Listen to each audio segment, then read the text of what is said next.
Habis dari Arafah kita pindah ke Musdalifah. Nah di Musdalifah ini lebih-lebih lagi. Kan Rasulullah juga di situ kan dia mabit ya. Mabit dimana dia memang Rasulullah tuh tidur di ya kalau di situ kan dulu padang pasir semua gitu ya, bermalam di situ sampai subuh gitu. Nah kita di sana masya Allah banget adalah kita tuh kayak nowhere gitu, nggak ngerti ini di mana gitu ya. Benar-benar udah sedapatnya tidur tuh udah dapat tidur gitu. Memang ada beberapa yang tidur di bus gitu ya karena memang nggak dapat tempat. Jadi alhamdulillah kita dapat walaupun kita dapatnya di pinggiran aspal gitu ya. Di situ makin lagi ngerasa bahwa ya Allah kita ini manusia kecil banget, nggak ada apa-apanya. Di sini kita nggak ada tuh megang jabatan, nggak ada megang siapa lu, siapa gue, siapa itu sama.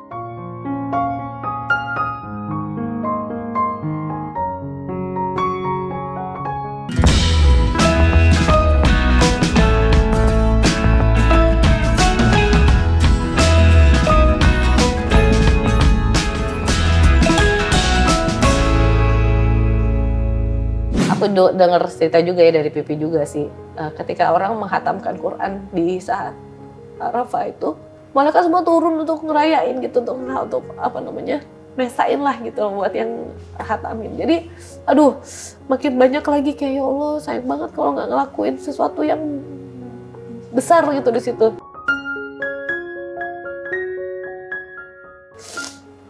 Aduh, kalau ngomongin Arafah, aduh baper sih. Memang susah ditawarin teman-teman. Jadi masih harus di-experience ya, datang sendiri dan banyak yang nggak bisa kita ceritain juga gitu, saking eksklusifnya gitu ya. Kita cuma kepengen Allah yang tahu, banyak hal yang banyak coba sendiri dan ini momen yang harus kita rasain. Jadi gini, ketika Allah membuka langit dan mau mendengar langsung dari kita di momen itu, di satu waktu dalam setahun, ya adanya cuma di tanggal 9 Zulhijjah itu di jam zuhur sampai jam maghrib ya. Cuma sekali dalam setahun. Hidup kita 40 tahun, 50 tahun, apa mungkin 30 tahun, masa sehari aja kita nggak ngeluangin waktu. Nanti jawaban kita apa gitu di depan Allah. Dan Allah di situ mendengarkan doa dan mengabulkannya itu bisa bilang pasti. Jadi nggak ada yang tertolak doanya. Ganjarannya surga. Ganjarannya surga. Jadi ganjaran surga udah pasti yang datang ke situ bukan dapat mobil mewah, dapat villa, dapat rumah mewah segala macam. Enggak, langsung surga. Maka orang ya mudah-mudahan mabrur. Enggak, pasti mabrur. Karena Allah sesuai dengan prasangka hambanya. Jadi mabrur insya Allah mabrur. Tenang aja. Kita misalnya ada yang belum dikabulin, doa kita dikabulin bukannya in time saat itu, tapi on time. Pada saat waktunya tepat baru dikabulin, insya Allah. Nah, habis dari Arafah kita pindah ke Musdalifah. Nah, di Musdalifah ini lebih-lebih lagi. Kan Rasulullah juga di situ kan dia mabit ya. Mabit dimana dia memang Rasulullah tuh tidur ya kalau di situ kan dulu padang pasir semua gitu ya, bermalam di situ sampai subuh gitu.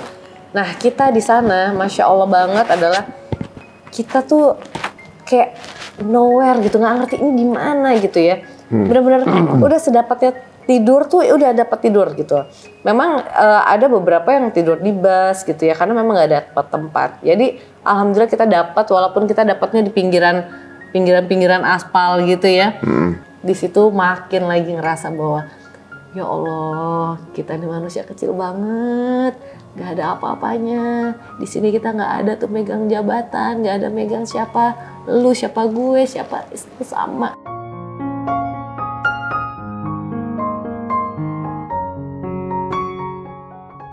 Dan yang paling pentingnya adalah mau di situ, mau dari negara mana, dari manapun, semua datang ke sana karena emang pengen ngejalanin ibadahnya, karena pengen banget minta ridhonya Allah.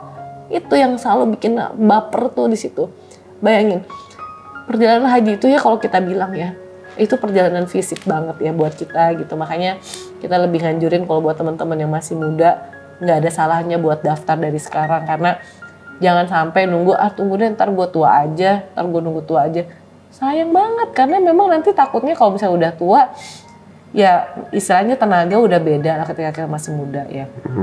Jadi di situ emang semua serba fisik dan itulah bener-bener kita tuh nggak nggak ada namanya tenda, nggak ada namanya karpet yang seperti apa gitu.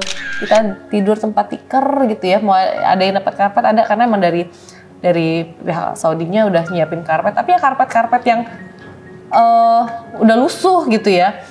Bener-bener udah tidur di sana, ngapar aja kita di situ. Terus sebelah kita bis segala macem. Udah kayak ya Allah, ternyata tuh kayak gini ya. Itu kan kayak ngajarin kita gitu, ngajarin kita bersyukur bahwa banyak loh orang-orang yang selama ini yang homeless gitu ya, mereka nggak punya rumah, mereka nggak pernah tidur di tempat yang enak.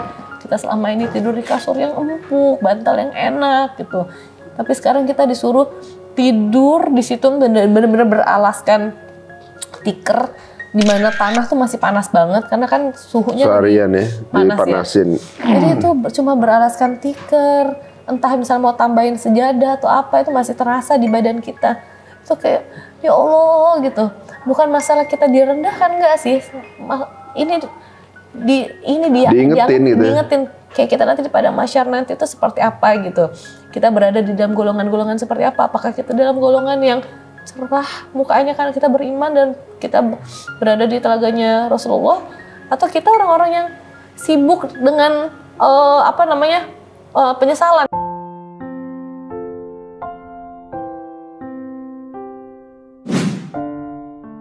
gitu. Sibuk kenapa dulu di dunia nggak gini, kenapa dulu di dunia nggak gitu. Nah kita seperti apa gitu. Nah jadi kayak di Musdalifah tuh kayak semakin diingetin lagi. Jadi bayangin dari Arafah kita minta sama Allah gitu, ini saat ini waktunya nih langit lagi terbuka. Terus kedua kita benar-benar kayak nothing banget gitu ya. Kita bareng sama ada orang India, ada orang Pakistan, orang siapapun yang kita nggak kenal, semua ke situ. Kenapa? Minta ridhonya Allah. Sebenarnya banyak sekali ajaran dari agama kita ini yang banyak memberikan training ya. Ini kayak training besar sih sebenarnya. Kayak puasa kita ingetin bagaimana sosial kita yang nggak bisa makan. Di Musdalifah kita diingetin bagaimana untuk mereka yang homeless gitu. Bagaimana mereka yang nggak punya rumah. Bagaimana mereka yang dengan baju seadanya, nggak punya rumah, tidur. Orang kita tidur biasa di hotel bintang 5, kita di hotel berbintang-bintang. Bintang semua di atas. Ibaratnya dalam keadaan di luar gitu, tapi dengan keadaan panas ya. Iya. Dalam keadaan panas, ya. Malam tapi panas. Malam tak panas gitu. Itu tapi Masya Allah ya. Jadi kita habis itu dari situ subuh ya.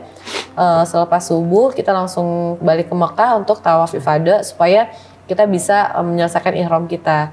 Jadi kita tawaf ifadah, terus itu juga balik lagi ke Mekah. Nah itu kita ketemu lagi sama orang-orang lagi.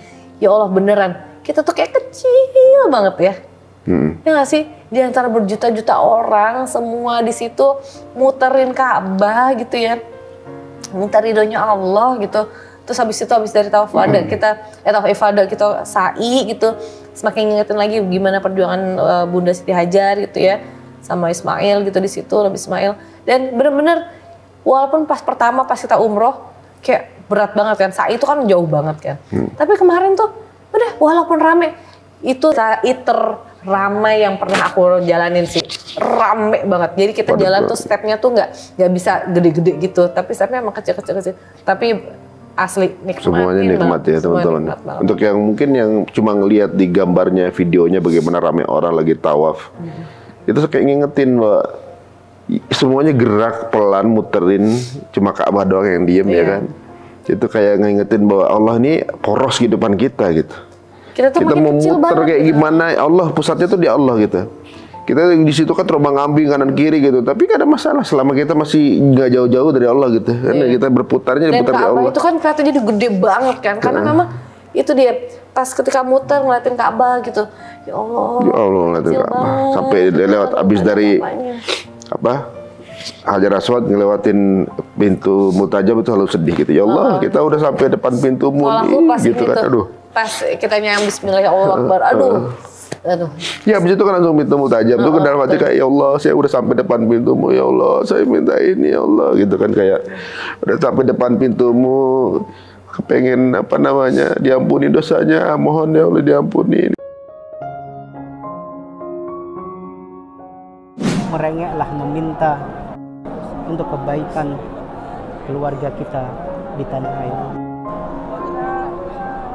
Itu baper lagi. Kemudian pas di sa'i baper lagi. Jadi semua momennya itu sebenarnya ibadah haji ini ibadah fisik sebenarnya. Iya, benar. Ibadah fisik, tapi hatinya tuh jadi kayak main juga. Jadi fisik dan hati.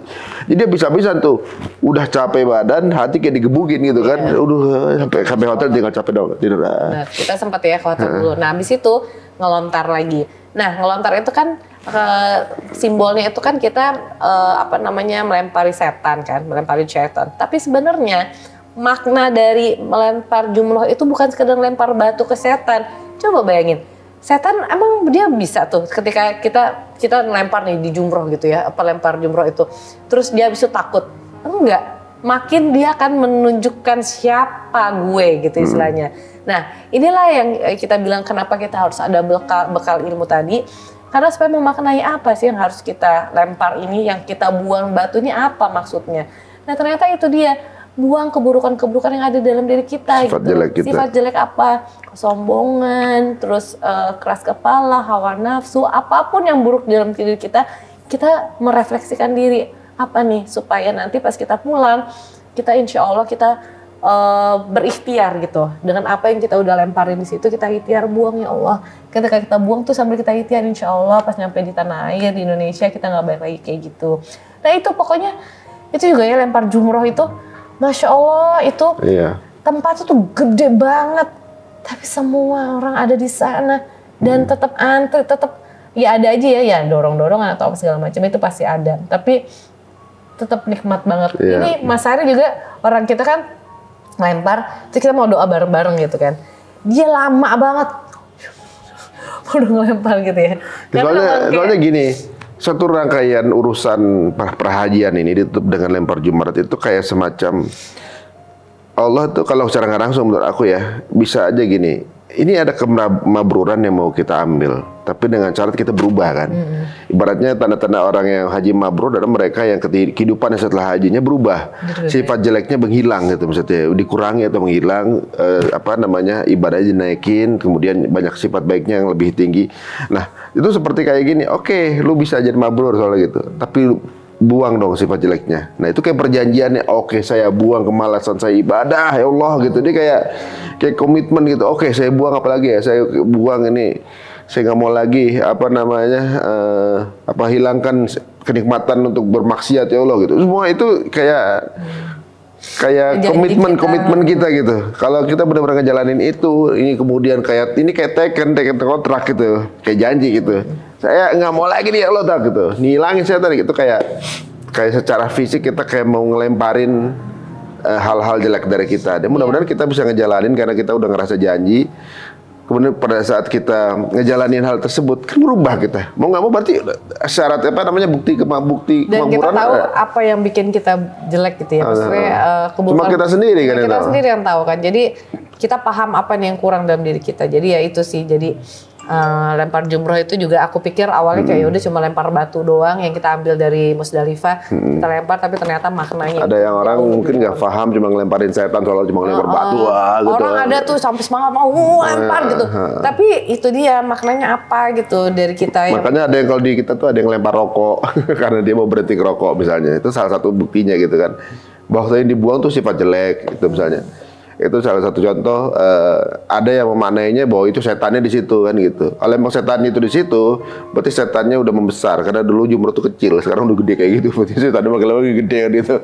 Jadi secara simbolik aja kita meyakinkan sama diri kita kalau kita akan berubah gitu. Jadi buat teman-teman semua, ya ini cerita dari kita, apa yang kita rasain. Ya pasti kalau misalnya teman-teman yang udah berangkat juga pasti punya experience sendiri. Nah yang belum berangkat, mau nyoba ngerasain, sok buruan deh daftar.